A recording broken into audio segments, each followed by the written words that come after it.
क्या हमारा जीवन पहले से ही कहीं लिखा हुआ है? क्या हमारी किस्मत की किताब के पन्ने जन्म से पहले ही भर दिए गए हैं? यह एक ऐसा सवाल है जो सदियों से हर इंसान के मन में उठता रहा है। हम अक्सर लोगों को यह कहते सुनते हैं, जो भाग्य में होगा वही मिलेगा। लेकिन फिर हम यह भी देखते हैं कि कुछ लोग अपनी कड़ी मेहनत और लगन से अपनी पूरी दुनिया ही बदल देते हैं। तो सच क्या है? क्या हम केवल भाग्य की कठपुतलियां हैं, जिन्हें कोई अदृश्य शक्ति नचा रही है? या फिर हमारे हाथों में वह शक्ति है जिससे हम अपनी तकदीर खुद लिख सकते हैं? यह बहस भाग्य और कर्म की है, जो जीवन के सबसे बड़े रहस्यों में से एक है। इस पहेली को सुलझाने के लिए हमें अपने धर्म ग्रंथों की ओर देखना होगा, खासकर महाभारत और श्रीमद् भगवद गीता की ओर।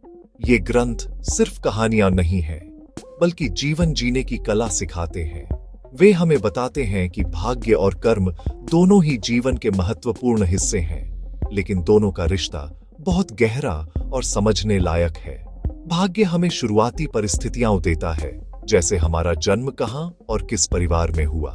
लेकिन उन परिस्थितियों में हम क्या करते हैं, कैसे निर्णय लेते हैं और किस रास्ते पर चलते हैं, यह हमारा कर्म तय करता है। यही कर्म हमारे भविष्य की दिशा निर्धारित करता है और हमारी किस्मत को एक नया मोड़ देता है। कल्पना कीजिए कि आपको एक जमीन का टुकड़ा मिला है। वह जमीन कैसी है? उपजाऊ है या बंजर? यह आपका भाग्य हो सकता है। लेकिन उस जमीन पर आप खेती करते हैं, उसे सींचते हैं या उसे यूं ही छोड़ देते हैं, यह आपका कर्म है। एक मेहनती किसान बंजर जमीन को भी अपनी मेहनत से हरा भरा बना सकता है, जबकि एक आलसी व्यक्ति उपजाऊ जमीन को भी वीरान छोड़ सकता है। ठीक इसी तरह जीवन हमें जो भी परिस्थितियां देता है, हमारे कर्म उन परिस्थितियों का नतीजा तय करते हैं। इसलिए यह कहना कि सब कुछ केवल भाग्य पर निर्भर है, अधूरा सच है। असली शक्ति तो हमारे कर्मों में छिपी है। यह निबंध इसी गहरे विषय की पड़ताल करेगा। हम जानेंगे कि सनातन धर्म भाग्य और कर्म के बारे में क्या कहता है। हम महाभारत के दो महान किरदारों कर्ण और पांडवों के जीवन से सीखेंगे कि कैसे उनके कर्मों ने उनके भाग्य को प्रभावित किया। हम गीता के उस गहरे संदेश को भी समझेंगे जो हमें कर्म करने के लिए प्रेरित करता है, लेकिन फल की चिंता से मुक्त रहने की सलाह देता है। अंत में हम यह समझने की कोशिश करेंगे कि हम अपनी सोच और कर्मों की शक्ति से अपनी किस्मत को कैसे बदल सकते हैं और एक बेहतर जीवन बना सकते हैं। सनातन धर्म में कर्म का सिद्धांत बहुत स्पष्ट और गहरा है। यहाँ भाग्य को एक अंतिम सत्य नहीं माना जाता, बल्कि उसे कर्मों का ही परिणाम कहा जाता है। जैसा कर्म वैसा फल, ये सिर्फ एक कहावत नहीं, बल्कि ब्रह्मांड का एक अटल नियम है। इसका मतलब है कि हम आज जो भी अच्छा या बुरा अनुभव कर रहे हैं, वह हमारे अतीत में किए गए कर्मों का ही नतीजा है। और आज हम जो कर्म करेंगे, वही हमारे आने वाले कल का निर्माण करेगा। यह सिद्धांत हमें किसी और को दोष देने से रोकता है और अपने जीवन की पूरी जिम्मेदारी खुद लेने के लिए प्रेरित करता है। यह हमें बताता है कि हम अपने भविष्य के निर्माता खुद हैं। श्रीमद् भगवद गीता में भगवान कृष्ण ने कर्म के इस रहस्य को और भी खूबसूरती से समझाया है। जब अर्जुन युद्ध के मैदान में अपने ही रिश्तेदारों के खिलाफ शस्त्र उठाने से हिचकिचाते हैं, तो कृष्ण उन्हें कर्म का महत्व समझाते हैं। वे कहते हैं, कर्मण्येवाधिकारस्ते मा फलेषु कदाचन मा कर्म फल हेतुर्भूर्मा ते संगोस्त्व कर्मणि। इसका सरल अर्थ है, तुम्हारा अधिकार केवल कर्म करने में है, उसके फल में कभी नहीं। इसलिए फल की इच्छा से कर्म मत करो और न ही कर्म न करने में तुम्हारी आसक्ति हो। यह श्लोक हमें सिखाता है कि हमारा काम केवल अपना कर्तव्य पूरी ईमानदारी और लगन से करना है। परिणाम क्या होगा, यह हमारे हाथ में नहीं है। फल की चिंता किए बिना कर्म करने का यह विचार बहुत गहरा मनोवैज्ञानिक महत्व रखता है। जब हम परिणाम के बारे में बहुत ज्यादा सोचते हैं, तो हमारे मन में डर, चिंता और तनाव पैदा होता है। हमें यह डर सताता है कि अगर हम असफल हो गए तो क्या होगा। यह डर हमारी कार्य क्षमता को कम कर देता है और हम अपना सर्वश्रेष्ठ प्रदर्शन नहीं कर पाते। लेकिन जब हम अपना पूरा ध्यान सिर्फ काम पर लगाते हैं और उसे बेहतर से बेहतर करने की कोशिश करते हैं, तो हमारा मन शांत और एकाग्र रहता है। इस अवस्था में सफलता की संभावना अपने आप बढ़ जाती है। गीता का यह संदेश हमें वर्तमान में जीना सिखाता है। कर्म का सिद्धांत हमें एक और महत्वपूर्ण बात सिखाता है। हमारे पास हमेशा एक विकल्प होता है। हर पल, हर स्थिति में हमारे पास यह चुनने की आजादी होती है कि हम सही रास्ता चुनें या गलत। हमारी परिस्थितियां चाहे कितनी भी मुश्किल क्यों ना हो, हम यह तय कर सकते हैं कि हमें उन पर कैसी प्रतिक्रिया देनी है। क्या हमें हार मान लेनी है या फिर संघर्ष करना है? क्या हमें क्रोध और घृणा का रास्ता अपनाना है या फिर प्रेम और क्षमा का? हमारा हर एक छोटा बड़ा निर्णय एक कर्म है जो हमारे भविष्य के भाग्य की कहानी लिखता है। इसीलिए हमें अपने हर कर्म को बहुत सोच समझकर और विवेक से करना चाहिए। महाभारत के सबसे शक्तिशाली और दुखद पात्रों में से एक कर्ण का जीवन भाग्य और कर्म के जटिल रिश्ते को समझने के लिए एक बेहतरीन उदाहरण है। कर्ण का भाग्य जन्म से ही उसके विरुद्ध था। वह एक सूत पुत्र के रूप में जाना गया, जबकि असल में वह कुंती और सूर्यदेव का पुत्र था। इस एक भाग्यशाली घटना ने उसे समाज में वह सम्मान और अधिकार कभी नहीं दिया जिसका वह हकदार था। उसे हर कदम पर अपमान सहना पड़ा। द्रोणाचार्य ने उसे शिक्षा देने से मना कर दिया क्योंकि वह क्षत्रिय नहीं था। द्रौपदी ने स्वयंवर में उसे सूत पुत्र कहकर अपमानित किया। यह सब उसका भाग्य था जिस पर उसका कोई नियंत्रण नहीं था।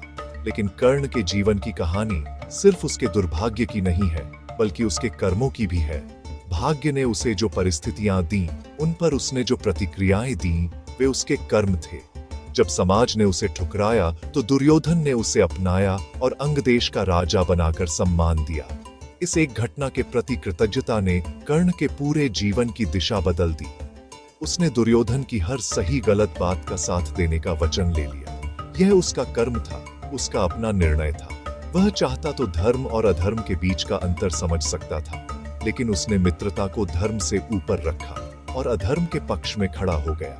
जब द्रौपदी का चीरहरण हो रहा था, तब कर्ण वहां मौजूद था। वह एक महान योद्धा था, लेकिन उसने इस घोर अधर्म को रोकने की कोशिश नहीं की, बल्कि उसने भी द्रौपदी का अपमान किया। यह उसका एक ऐसा कर्म था जिसने उसके भाग्य को हमेशा के लिए अंधकार में धकेल दिया। इसी तरह उसने छल से इंद्र को अपना कवच और कुंडल दान कर दिया, यह जानते हुए भी कि यह उसकी मृत्यु का कारण बन सकता है। उसने अपनी माता कुंती को वचन दिया कि वह अर्जुन को छोड़कर किसी और पांडव को नहीं मारेगा। ये सभी उसके अपने निर्णय थे, उसके कर्म थे, जिन्होंने उसके अंत को निश्चित कर दिया। कर्ण का जीवन हमें सिखाता है कि भाग्य हमें जीवन की शुरुआत दे सकता है, लेकिन जीवन का अंत हमारे कर्मों पर निर्भर करता है। कर्ण के पास कई मौके आए जब वह अधर्म का साथ छोड़कर धर्म के रास्ते पर आ सकता था, लेकिन उसने हर बार दोस्ती और वचन को चुना। उसका भाग्य बेशक कठोर था, लेकिन उसके कर्मों ने उसकी त्रासदी को और भी गहरा बना दिया। वह अपनी वीरता, दानवीरता और मित्रता के लिए जाना जाता है, लेकिन साथ ही अधर्म का साथ देने के अपने कर्म के लिए भी याद किया जाता है। उसकी कहानी यह साबित करती है कि मुश्किल परिस्थितियों में लिए गए हमारे निर्णय ही हमारी असली किस्मत लिखते हैं।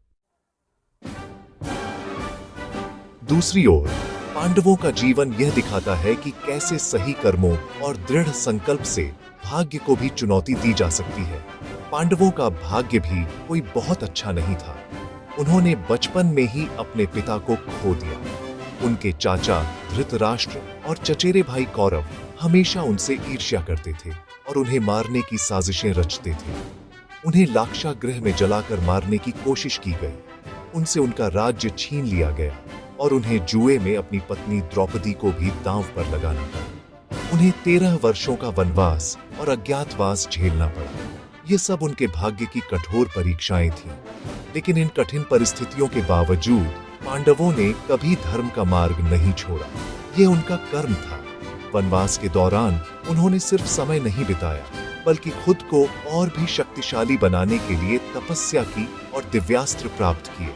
युधिष्ठिर ने अपने धर्म का पालन किया, भीम ने अपनी शक्ति बढ़ाई और अर्जुन ने भगवान शिव से पाशुपतास्त्र प्राप्त किया। उन्होंने मुश्किल समय को खुद को बेहतर बनाने के अवसर में बदल दिया। उन्होंने भाग्य के आगे घुटने नहीं टेके, बल्कि आने वाली चुनौतियों के लिए खुद को तैयार किया। यह सकारात्मक सोच और सही कर्म का सबसे बड़ा उदाहरण है। पांडवों के जीवन में भगवान कृष्ण का मार्गदर्शन एक महत्वपूर्ण मोड़ था। कृष्ण का साथ मिलना उनका सौभाग्य था, लेकिन उस मार्गदर्शन को मानना और उसके अनुसार कर्म करना उनका अपना निर्णय था। जब युधिष्ठिर जुए में सब कुछ हार गए तो वे निराश हो सकते थे, लेकिन उन्होंने धर्म के मार्ग पर बने रहने का संकल्प लिया। जब युद्ध का समय आया तो उन्होंने शांति का प्रस्ताव भेजा, लेकिन जब दुर्योधन ने सुई की नोक के बराबर भी जमीन देने से मना कर दिया तो उन्होंने धर्म की स्थापना के लिए युद्ध करने का कठिन कर्म चुना। उनके हर निर्णय में धर्म और विवेक की झलक मिलती है। अंत में पांडवों की जीत हुई। यह सिर्फ उनके भाग्य की वजह से नहीं, बल्कि उनके निरंतर धर्मपरायण कर्मों, उनकी सहनशीलता, उनकी एकता और उनकी सकारात्मक सोच का परिणाम था। उनकी कहानी हमें प्रेरणा देती है कि परिस्थितियां चाहे कितनी भी विपरीत क्यों न हो, अगर हम सही रास्ते पर चलते रहें और प्रयास करना न छोड़ें तो हम अपनी किस्मत बदल सकते हैं। पांडवों ने यह साबित कर दिया कि भाग्य चाहे कितने भी कांटे बिछाए, कर्म के मजबूत कदमों से उन पर चलकर मंजिल तक पहुंचा जा सकता है। उनका जीवन कर्म की शक्ति का एक जीता जागता प्रमाण है। तो अंत में सवाल वही रहता है, भाग्य बड़ा है या कर्म? इस पूरी चर्चा के बाद हम यह कह सकते हैं कि जीवन रूपी गाड़ी के ये दो पहिए हैं। दोनों का अपना अपना महत्व है और एक के बिना दूसरा अधूरा है। भाग्य को हम एक बीज की तरह समझ सकते हैं जो हमें जन्म के साथ मिलता है। यह बीज किस किस्म का है यह हमारे हाथ में नहीं होता, लेकिन उस बीज को जमीन में बोना, उसे पानी और खाद देना, उसकी देखभाल करना और उसे एक विशाल पेड़ बनाना, यह पूरी तरह से हमारा कर्म है। एक अच्छा बीज भी बिना देखभाल के नष्ट हो सकता है और एक साधारण बीज भी अच्छी देखभाल से मीठे फल दे सकता है। आधुनिक मनोविज्ञान भी यही कहता है।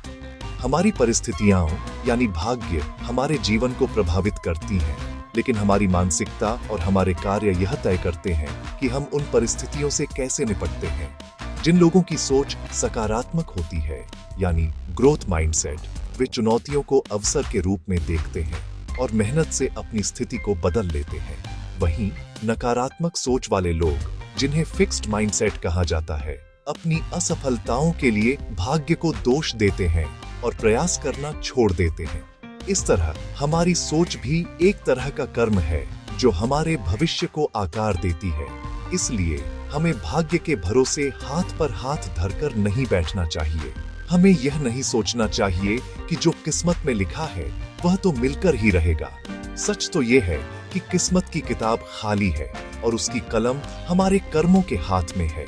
हाँ, भाग्य हमें कुछ चुनौतियां और कुछ अवसर जरूर देता है, लेकिन उन चुनौतियों का सामना कैसे करना है और उन अवसरों का लाभ कैसे उठाना है, ये पूरी तरह हम पर निर्भर करता है। हर दिन, हर पल हम अपने कर्मों से अपनी किस्मत को एक नया रूप दे रहे होते हैं। अतः जीवन में संतुलन बनाना जरूरी है। जो परिस्थितियां हमारे नियंत्रण से बाहर हैं, उन्हें स्वीकार करना सीखें, लेकिन जो हमारे हाथ में है यानी हमारा कर्म, हमारी मेहनत और हमारी सोच, उसे बेहतर बनाने का निरंतर प्रयास करें। गीता का संदेश याद रखें, अपना काम पूरी लगन से करें और फल की चिंता ईश्वर पर छोड़ दें, क्योंकि जब हम सही कर्म करते हैं तो भाग्य को भी हमारे सामने झुकना पड़ता है। असली नियंता हमारा भाग्य नहीं, बल्कि हमारा कर्म ही है, जो हमें हमारी मनचाही मंजिल तक पहुंचाने की शक्ति रखता है।